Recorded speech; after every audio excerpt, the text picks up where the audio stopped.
it's Father Jim Abernathy.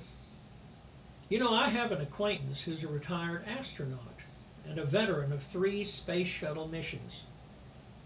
Several years ago, during a conversation, I asked him, I said, what's it like up there?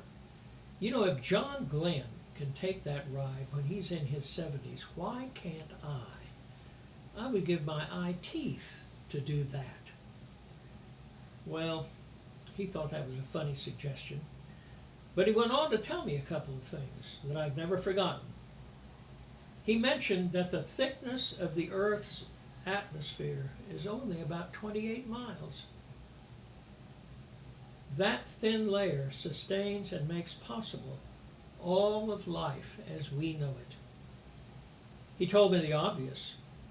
If we cannot work together to take care of that, then it doesn't make any difference who wins the war.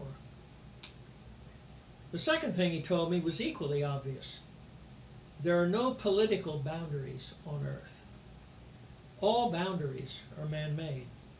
And from space, nobody can tell where Libya ends and Egypt begins, or where Canada or Mexico end and the United States begins, or where Vietnam ends and Cambodia begins.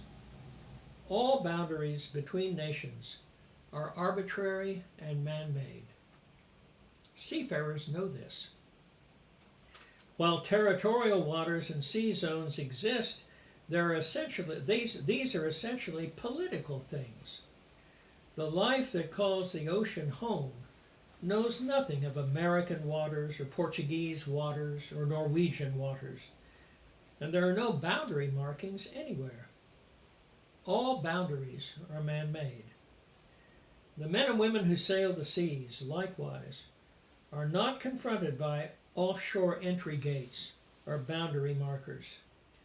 I believe there are lessons here for all of us.